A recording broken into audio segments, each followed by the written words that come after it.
My name is Kathryn and I'm 25 years old. Before we start, please make sure you're subscribed to the channel because trust me, you don't want to miss what happened next. Now let me tell you the story of how my own family turned my life upside down, and how I walked away with a kind of quiet revenge that no one saw coming.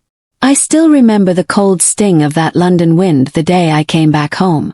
The air smelled like rain and betrayal, though I didn't know that last part yet. I had just finished a 2-month internship in Manchester, exhausted but happy to return home to my parents' house in South London. It wasn't much, but it was home, or so I thought. As I rolled my suitcase up the familiar driveway, I noticed something odd. The curtains to my bedroom window were gone. My sister's voice, loud, dramatic, and echoing, carried from inside the house. I frowned. She's probably on another live stream again, I thought. When I pushed open the front door, the house looked different. Cameras on tripods stood near the staircase. A ring light glowed softly from the hallway. My sister, Bella, appeared from the living room, her makeup heavy, hair perfectly styled, and an expensive-looking microphone in her hand. "Oh my God, Kathy, you're back," she said, half smiling. Don't go upstairs yet." "Why?" I asked, tilting my head. "What's wrong?" Before she could answer, my mum appeared from the kitchen, wiping her hands on a dish towel. "Oh, Kathryn, you're here. That's good," she said, her tone nervous. "Listen before you go up." But I was already climbing the stairs. And when I opened my bedroom door, it hit me like a punch to the gut. Every single thing that made that room mine was gone. The posters I'd hung as a teenager. The desk I studied at for years. Even my bed. In its place was a pastel pink backdrop, LED lights, a brand new vanity desk, and an expensive streaming chair with "Bella Live" written across it. Froze. "What is this?" I whispered. Bella stood behind me, chewing on her lip. "Okay, don't freak out," she said. "Mum and Dad said I needed a quiet space for my live streams, and you were gone for like ages, so you turned my bedroom into your studio?" I snapped, my voice shaking. "Where are my things, Bella?" "In the shed," Mum said softly behind me. "We packed everything neatly. There's space for you there now. Until you figure out your next move. Turn slowly." "The shed." Dad appeared in the doorway then, crossing his arms. "Don't look at us like that, Kathryn. You're an adult. You can handle staying out there for a while.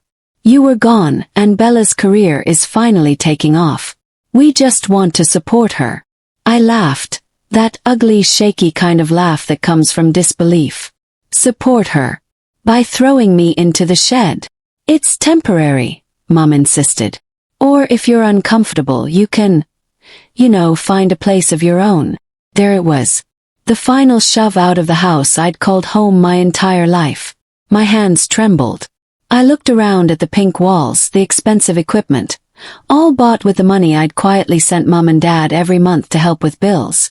"Fine," I said quietly, forcing a smile. "If that's what you want, then that's exactly what you'll get." That night I packed the few things they hadn't moved, a couple of clothes, my laptop, and my dignity, and I left.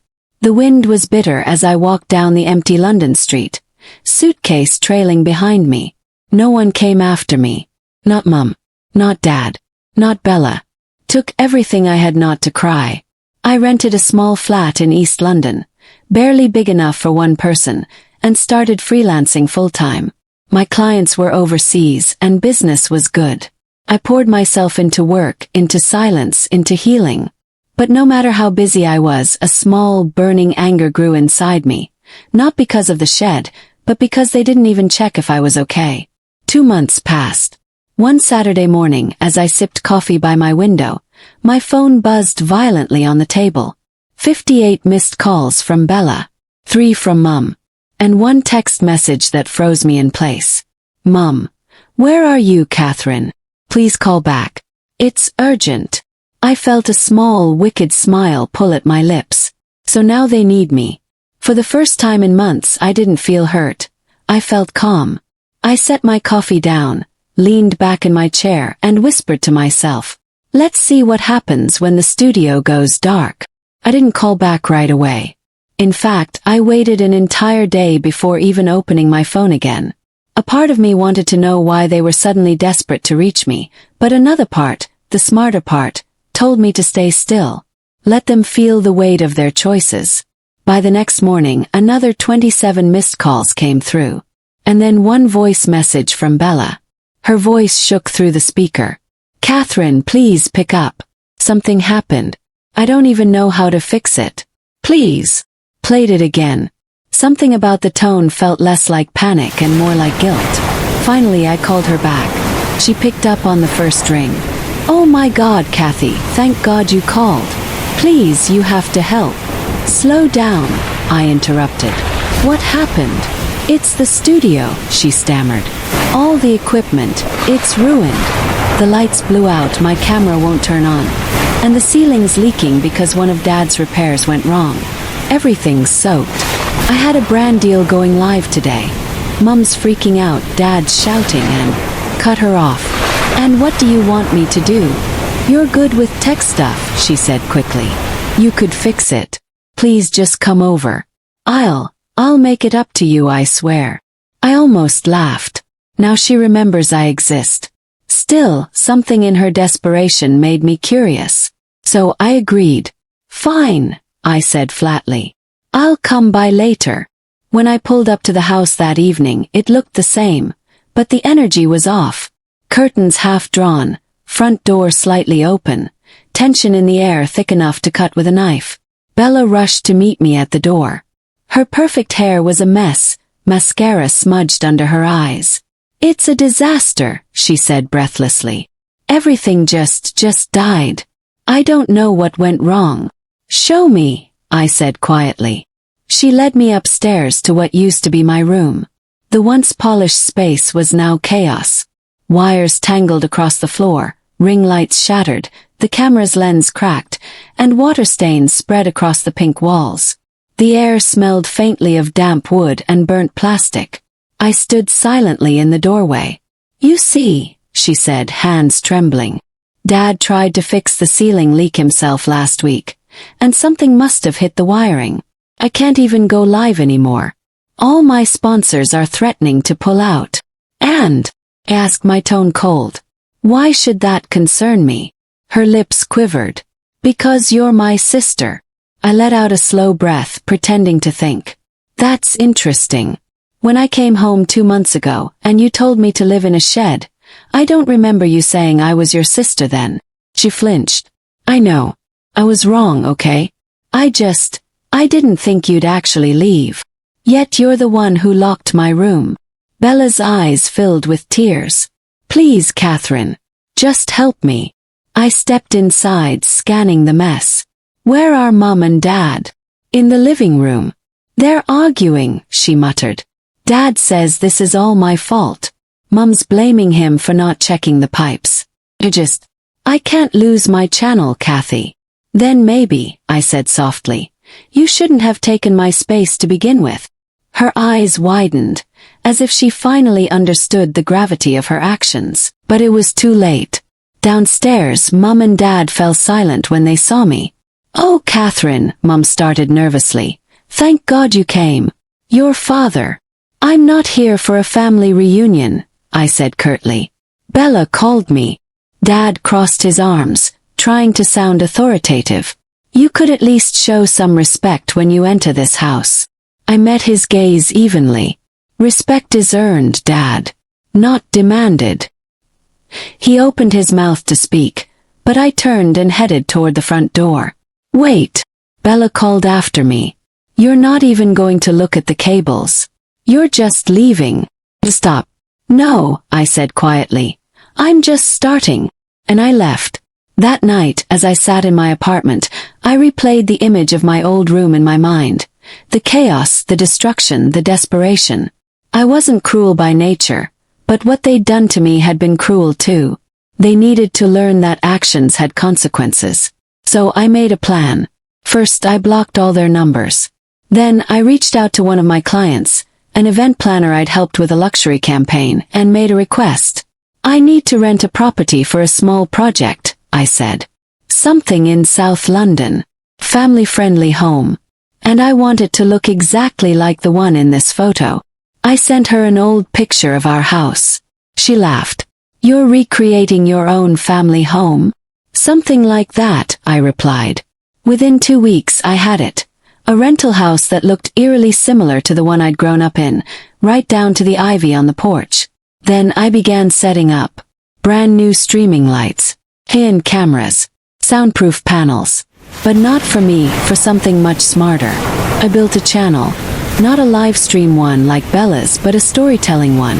Every night, I recorded from that mock family house, telling fictionalized stories of betrayal, favoritism, and poetic revenge. Stories that mirrored my life so closely that anyone who knew us would feel the sting. Started small. Few hundred views. Then thousands. Then hundreds of thousands. Each episode ended with a line that became my signature. In some houses, silence isn't peace, it's power. By the end of the first month, I had nearly 300,000 subscribers and a sponsorship deal of my own. Bella's channel, meanwhile, had gone silent. Her followers dropping, her reputation fading. Then one morning my inbox pinged. It was an email from my mother. Subject: Kathryn, please talk to us. We're sorry. Bella hasn't been herself since you left. We didn't realize how much you did for this family until now. Can we meet, please? I stared at the screen for a long time. Then I smiled. I didn't reply to my mother's email immediately. Instead, I let it sit there, like an unopened wound waiting to bleed. A week passed, then two. The longer I stayed silent, the more messages poured in. Kathryn, we miss you. Can you please forgive us? Your sister isn't doing well. She barely leaves her room. We didn't mean what we said that day. It was strange how guilt had a voice that only appeared when the silence grew too heavy. And I wanted them to feel that weight, the kind I'd carried for years. Still, a part of me wondered, did they truly regret it? Or were they just sorry because things were falling apart without me? So I decided to find out. I sent a short reply. Sure. Let's talk. Saturday. Noon. No emotion. No warmth. Just business. Saturday came faster than I expected. I arrived at the old house in a sleek, dark blue Range Rover, one I'd bought a month earlier from the revenue of my growing channel. The irony wasn't lost on me. I'd once begged for a ride from the same people who used to mock me for taking the bus. Now, I drove past their familiar gate like a stranger returning to a museum of bad memories. Mum opened the door first. Her face lit up. Too quickly, too rehearsed. Kathryn, she exclaimed, voice trembling. Oh my goodness, you look amazing. Dad appeared behind her, wearing that same neutral expression, the one that used to make me feel small. We're glad you came, he said stiffly. Of course you are, I said with a polite smile, stepping inside. The house smelled the same, lavender air freshener and old guilt. But it looked smaller somehow, emptier. Even the walls felt like they were holding their breath. I followed them into the living room, where Bella sat on the couch, pale and withdrawn. Her once bright eyes were sunken from stress. When she looked up at me, she tried to smile, but it faltered halfway. Hey, she whispered. He nodded. Hey. No hugs. No apologies yet. Just silence. Thick, awkward silence. Mum gestured to the sofa. Please sit. I made tea. I sat down, crossing my legs, eyes scanning the room. The same family photos on the wall, though I noticed something missing. The one of all of us together at my college graduation. The day they hadn't shown up. It was gone. New decor. I asked lightly. Mum blinked. Oh, yes, we've been, rearranging. Right, I murmured. Removing old memories, maybe. Dad cleared his throat. Kathryn, look, we know things got tense. But it's been months, and your mother and I think it's time to let the past go. Let the past go, I repeated slowly, leaning back. That's rich, coming from the people who kicked me out of my own room. Bella's voice cracked. I said I was sorry. I looked at her, really looked. The girl who used to roll her eyes at me, mock my choices, steal my peace just for attention. But now she looked fragile. And I realized, I didn't need to yell. I didn't need to break anything. The silence had already done that for me. Still, I had something to say. I built a new place, I began quietly. Mum's eyes lit up. Oh, darling, that's wonderful. Where? South London, I replied. It's actually very similar to this house, maybe a little bigger. And funny enough, it's fully equipped. Cameras, lighting, everything. You'd love it. Dad frowned. What do you mean, cameras? I smiled faintly. It's a studio. They exchanged a confused look. I continued. You know, Bella inspired me. Watching her live streams, seeing how much she loved the spotlight. I thought, why not try it myself? Bella perked up slightly. You started streaming. Not exactly streaming, I said. Storytelling. People love real stories, especially ones about family dynamics, favoritism, and, well, poetic justice. Something shifted in the air. Dad's jaw tightened. Mum's smile wavered. I never used our real names, I added smoothly, but the stories felt familiar to a lot of people. Some even said it reminded them of their own lives. Are you saying, Mum began. I'm saying, I cut in, that while you were busy tearing me down, I was busy turning our mess into a masterpiece. Silence. Bella swallowed hard. How many people watch these stories? I met her eyes. About 2 million. Her mouth fell open. Mum gasped softly. Dad looked like someone had just punched the air out of him. I leaned forward, voice calm but sharp. People know what it feels like to be treated like the outsider in their own home. To be told they're less. To be blamed for peace they didn't break. And they love watching what happens when the quiet one finally fights back, without ever raising her voice. Dad finally spoke, his tone low. You're humiliating us publicly. No, I said simply. You did that to yourselves. I'm just telling stories. The room went still again. Mum's eyes welled up with tears. Kathryn, we didn't mean. Stop, I interrupted gently. You did mean it. You just didn't think I'd ever fight back. Bella covered her face with her hands. I lost everything, she whispered. My followers, my sponsors, my reputation. I tilted my head. Maybe that's what it takes to understand loss. I lost my space, my peace, my trust. All because this family thought kindness was weakness. For a long time no one spoke. The only sound was the faint ticking of the clock above the fireplace.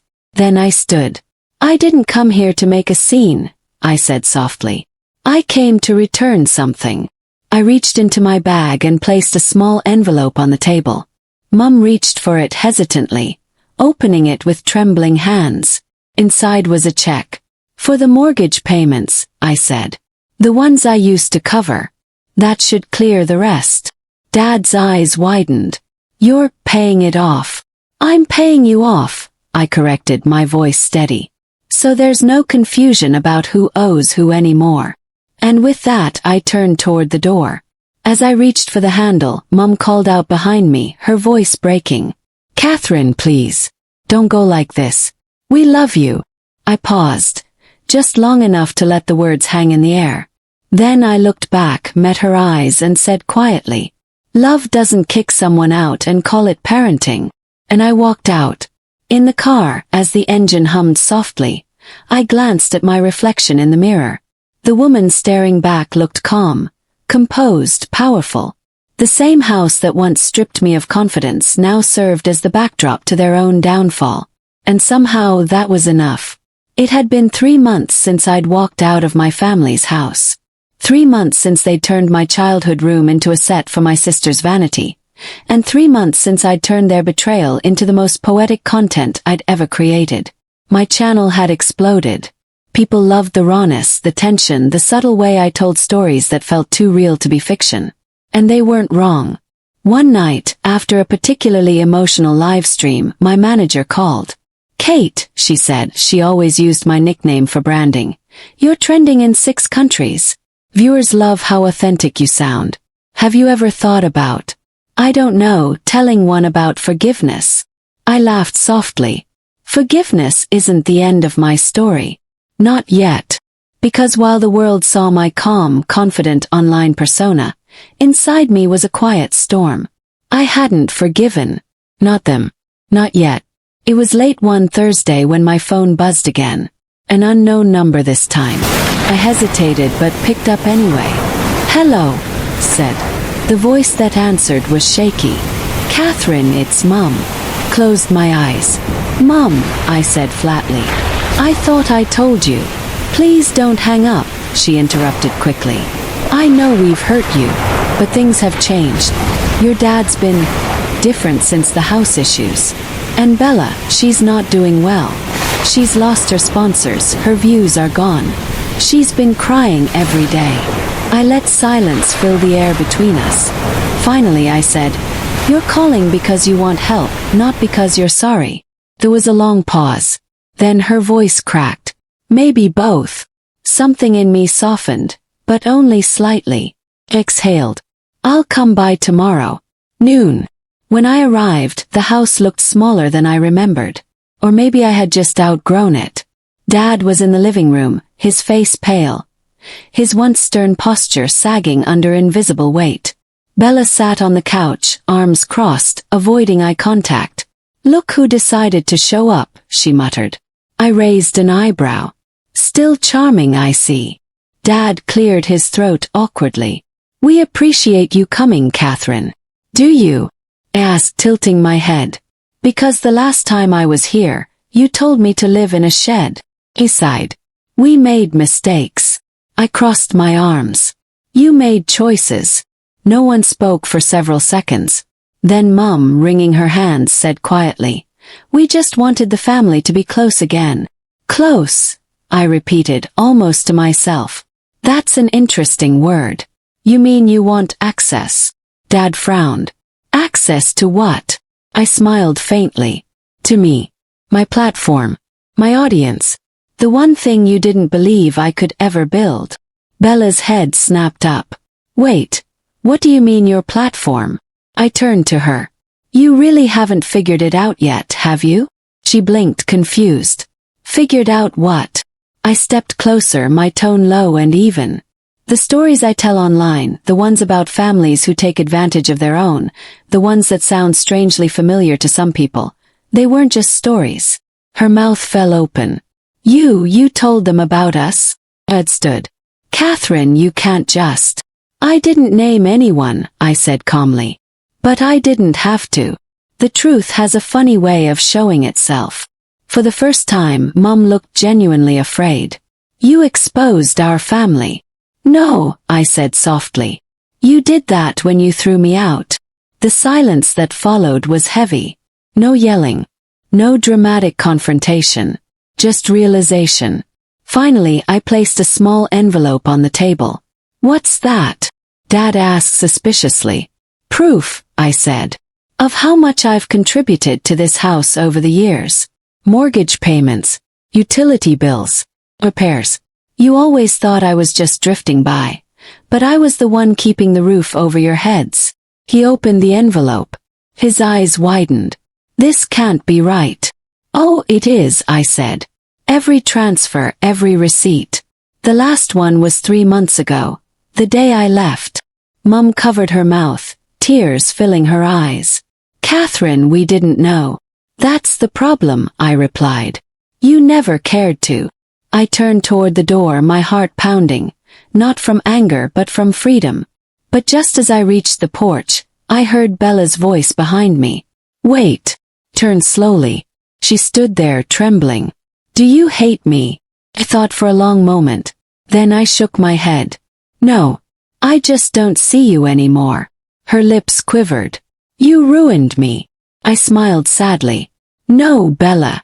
You did that yourself, the moment you forgot what family meant." And I walked out. That night I uploaded a new video. Title: "When the house you built turns its back on you." No names, no photos, just my voice, calm, reflective, and unwavering. "Sometimes," I said in the recording, "you have to lose everything to see who never deserved anything to begin with. And sometimes silence isn't revenge. It's the sound of peace returning home." When I hit upload, I didn't feel guilt. felt clarity. The next morning my video hit 3 million views. Comments flooded in from people who'd lived through the same kind of betrayal, thanking me for putting their pain into words. And for the first time I realized, my story wasn't just mine anymore. It belonged to every person who'd ever been underestimated, dismissed, or replaced. By the end of the week, a journalist reached out asking for an interview. Accepted. Sitting in that studio with cameras pointed at me and the London skyline behind, the interviewer smiled and said, "Kathryn, your stories have touched millions. What would you say to your family if they're watching right now?" Pause. Then, with a small, knowing smile, I said, "I'd tell them this. You can't evict someone who never truly belonged in your house, because they were always meant to build their own." That night, as the city lights shimmered outside my apartment window, my phone buzzed again. A message from Dad. "We watched the interview. We're proud of you, even if we don't deserve to be. You were right. We just hope one day you'll visit again." I didn't reply. Instead, I whispered to myself, "I already did. The day you realized what you lost." A week passed before I heard from them again. Not calls this time, just a letter. It arrived on a gray Thursday morning, tucked neatly under my apartment door. The handwriting on the envelope was unmistakable. Mum's. For a moment I considered throwing it away. But curiosity, or maybe compassion, made me tear it open. "Dear Kathryn," it began.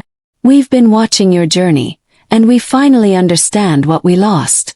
You were never the problem. We were. Bella's gone quiet lately. I think she's realizing that fame means nothing without peace. Your father and I have been trying to reach you, not to ask for money, but forgiveness. We hope you can visit soon, even if it's just for tea. Love, Mum." I read it twice. It didn't sting the way I thought it would. Didn't even make me angry. It just felt hollow, like an echo of something long faded.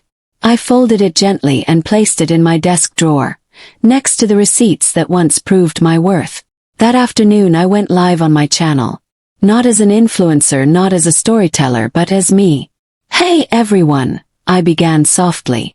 "Today I want to talk about something different. About closure." Thousands of viewers joined in, the comments scrolling faster than I could read. "You see," I continued, "revenge isn't always loud. Sometimes it's quiet. Sometimes it's walking away and letting people sit with the silence they created. Because when peace finally finds you, that's when they realize what they destroyed." I took a breath, smiled faintly, and added, "If you're watching this and someone made you feel like you don't belong, remember this. Your worth isn't up for debate. It's not up for a vote. You define it by how you rise after they've counted you out." When the live ended, I just sat there for a while, staring at the blinking stream-ended message. And for the first time in years, I didn't feel angry. I didn't feel wounded. Felt free. That weekend I went for a walk through Kensington Gardens. The air was crisp, the kind that wakes up your thoughts. I stopped near a bench overlooking the pond, the one Mum used to take me to as a kid. She'd always tell me, "When you're confused, listen to the water. It never forces anything, it just flows." I smiled at the irony. She'd forgotten her own advice. But I hadn't. I sat there, watching the sunlight shimmer on the water's surface, when my phone buzzed again. This time a video call from Bella. For a moment I hesitated. Then I answered. Her face filled the screen, eyes red and swollen. "Hey," she whispered. "Hey," I said quietly. She bit her lip. "I know I was horrible to you. I said awful things. I thought if I made you small I'd feel big. But I just feel empty now." I stayed silent. Sometimes silence says more than words. Then she added, "Mum and Dad, they're selling the house. They said it doesn't feel like home anymore." That caught me off guard. "Selling it?" She nodded. "Yeah, they can't keep up with it. Too many memories, I guess." I exhaled slowly. "Maybe it's for the best." She gave a sad smile. "You've changed. You're calmer." "I had to," I said simply. "Peace costs less than pain." There was a long pause before she whispered, "Do you think we'll ever be close again?" I looked out at the pond, at the way the water rippled without resistance, and said, maybe one day. But closeness has to grow where trust can breathe, not where it's suffocated. She nodded slowly, wiping her eyes. I understand. When the call ended, I didn't feel triumphant. I didn't feel vindicated. I just felt done. Months later, when I got the notification that the house had been sold, I didn't even click to see the details. It didn't matter anymore. Instead, I poured myself a cup of tea, curled up by my window, and started drafting a new story. This time not about betrayal, but rebirth. It opened with a single line. Sometimes, the best revenge is building a life so full of peace that the people who once hurt you have to watch from afar, wondering how you became untouchable. I titled it, Home Redefined. The video went viral not because it was dramatic but because it was true. Thousands of comments poured in. I needed this. You helped me heal. I finally left my toxic family too. And as I read each one, I realized something I hadn't before. Revenge might have started my journey, but healing was what finished it. A few weeks later, I received one last letter. This time from Dad. Kathryn, we've sold the house. The new owners move in next week. Your mother and I are moving to the countryside. Smaller place, quieter life. We're starting over. I know we can't undo the past, but I hope one day when you think of us, it's not with anger but peace. Dad. I read it with a faint smile. And for the first time in a long time, I didn't feel like the outcast of the family story. I felt like the author of my own. That evening, I stepped onto my apartment balcony, the London skyline glowing beneath a watercolor sky. The city was loud, alive, full of stories, and somewhere down there, a family was learning what it means to lose someone they once took for granted. I whispered to myself, you told me to stay in the shed, remember? Well, I built my own house instead. And I meant it. Not the kind with walls and rooms, but one made of peace, purpose, and a sense of belonging that no one could ever take again. The wind brushed against my skin, cool and soft like the universe saying, you did it. So I closed my eyes, smiled, and whispered to my audience in the quiet of my heart. To everyone who ever felt unwanted, you don't need their approval to matter. Sometimes walking away isn't the end of your story. It's the beginning of your freedom.